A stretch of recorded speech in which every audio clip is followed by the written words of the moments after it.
I was trying to think, what could I say that could actually be helpful or useful to you in the future? And I thought I'd perhaps tell the story of how I sort of came to be here. How did some of these things happen? And maybe there's some lessons there, because I often find myself wondering, how did this happen? So when I was young, I didn't really know what I was going to do when I got older. People kept asking me, and eventually I thought that the idea of inventing things would be really cool. And the reason I thought that was because I read a quote from Arthur C. Clarke, which said that a sufficiently advanced technology is indistinguishable from magic. And that's really true. If you go back, say 300 years, the things that we take for granted today, you'd be burned at the stake for. You know, being able to fly, that's crazy. Being able to see over long distances, being able to communicate, having effectively with the internet a group mind of sorts, and having access to all the world's information instantly from almost anywhere on the earth. This is stuff that really would be magic, or would be considered magic in times past. In fact, I think it actually goes beyond that, because there are many things that we take for granted today that weren't even imagined in times past. They weren't even in the realm of magic. So it actually goes beyond that. So I thought, well, you know, if I can do some of those things, basically if I can advance technology, then that's like magic, and that would be really cool. And I also had sort of a slight existential crisis, because I was trying to figure out what does it all mean? Like, what's the purpose of things? And I came to the conclusion that if we can advance the knowledge of the world, if we can do things that expand the scope and scale of consciousness, then we're better able to ask the right questions and become more enlightened. And that's really the only way forward. So I studied physics and business, because I figured in order to do a lot of these things, you need to know how the universe works, and you need to know how the economy works. And you also need to be able to bring a lot of people together to work with you to create something, because it's very difficult to do something as an individual if it's a significant technology. So I originally came out to California to try to figure out how to improve the energy density of electric vehicles, basically to try to figure out if there was an advanced capacitor that could serve as an alternative to batteries. That was in '95, and that's also when the internet started to happen. And I thought, well, I can either pursue this technology where success may not be one of the possible outcomes, which is always tricky, or participate in the internet and be part of it. So I decided to drop out. Did some internet stuff. Did a few things here and there. One of which was PayPal. And I think maybe it's helpful to say one of the things that was important then in the creation of PayPal was kind of how it started, because the initial thought with PayPal was to create an agglomeration of financial services. So you have one place where all of your financial services needs would be seamlessly integrated and work smoothly. And then we had like a little feature which was to do email payments. And whenever we'd show the system off to someone, we'd show the hard part, which was the agglomeration of financial services, which was quite difficult to put together. Nobody was interested. Then we'd show people email payments, which was actually quite easy, and everybody was interested. So this is, I think it's important to take feedback from your environment. You know, you want to be as closed loop as possible. So we focused on email payments and really try to make that work, and that's what really got things to take off. But if we hadn't responded to what people said, then we probably would not have been successful. So it's important to look for things like that and focus on them when you see them, and correct your prior assumptions. And then going from PayPal, I thought, well, what are some of the other problems that are likely to most affect the future of humanity? It really wasn't from the perspective of what's the rank-ordered best way to make money, which is okay, but it was really what I think is going to most affect the future of humanity. So I think the biggest terrestrial problem we've got is sustainable energy, but the production and consumption of energy in a sustainable manner. If we don't solve that this century, we're in deep trouble. And then the other one being the extension of life beyond Earth to make life multiplanetary. So The latter is the basis for SpaceX, and the former is the basis for Tesla and Solar City. And when I started SpaceX, it actually, initially, I thought that, well, there's no way one could possibly start a rocket company. I wasn't that crazy.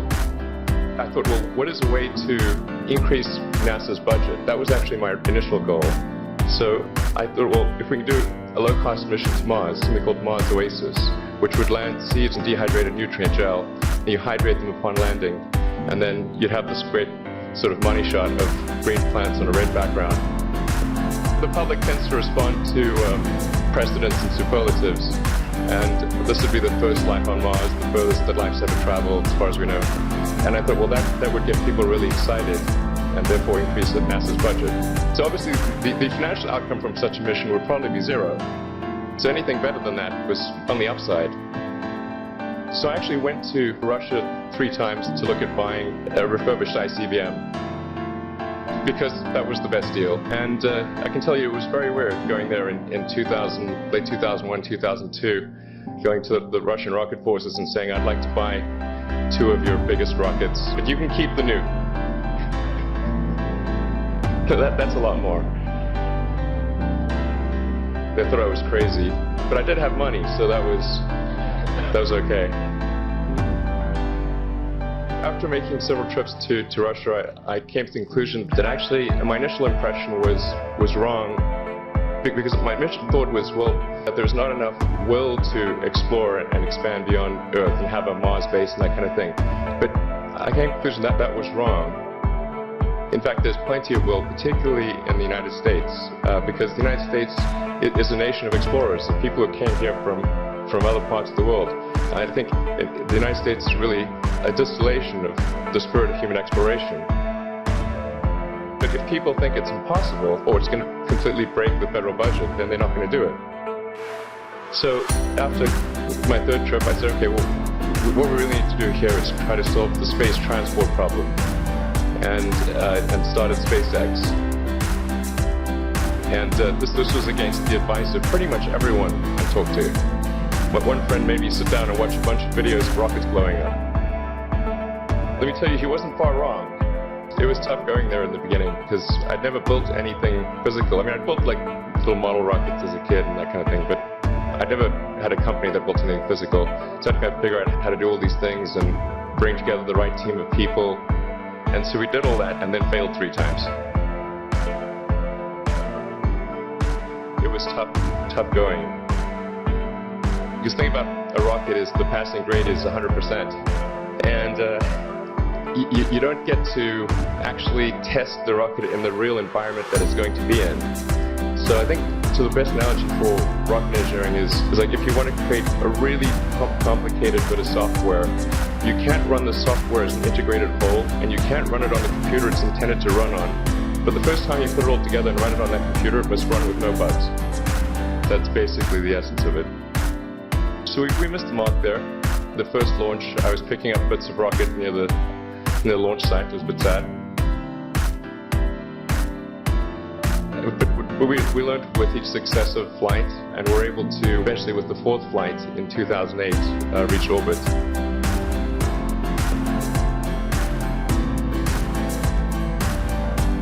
And that was also with the last bit of money that we had.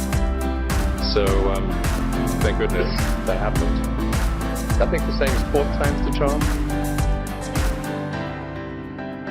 So we got the Falcon 1 to orbit, and then began to scale that up to the Falcon 9, which is about an order of magnitude more thrust. It's around 1 million pounds of thrust.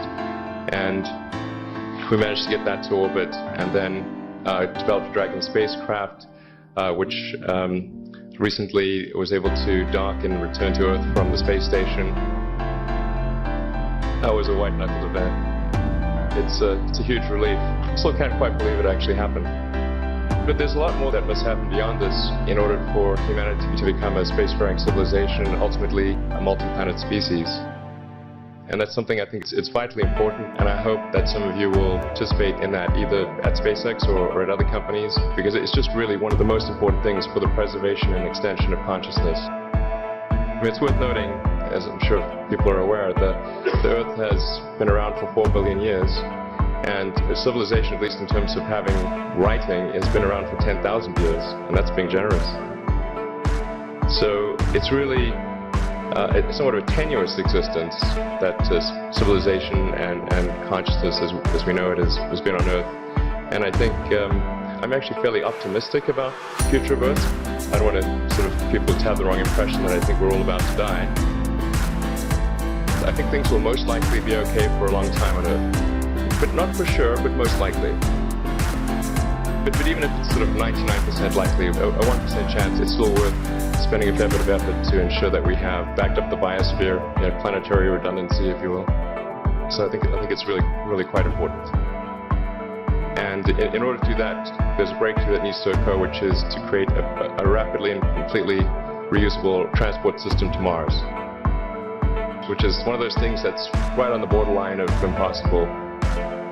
That's sort of the thing that we're going to try to achieve there with SpaceX. And then on the Tesla front, the goal with Tesla was really to try to show what electric cars can do, because people had the wrong impression. We had to change people's perception of an electric vehicle, because they used to think of it as something that was slow and ugly and had low range, kind of like a golf cart. So that's why we created the Tesla Roadster, to show that you can be fast, attractive, and long range. And it's amazing how, even though you can show that something works on paper and the calculations are very clear, until you actually have the physical object and they can drive it, it doesn't really sink in for people. So that, I think, is something worth noting. If you're going to create a company, the first thing you should try to do is create a working prototype. Everything looks great on PowerPoint. You can make anything work on PowerPoint, but if you have actual demonstration article, even if it's in primitive form, that's much more effective for convincing people. So after we made the Tesla Roadster, people said, "Oh, sure. We always knew you could make a car like that. It's an expensive car, and it's low volume and it's small and all that. But you couldn't make a real car." Like, okay, fine, you got to make that too. But I think the overarching point I want to make is that you guys are the magicians of the 21st century. Don't let anything hold you back. Imagination is the limit, and go out there and create some magic. Thank you.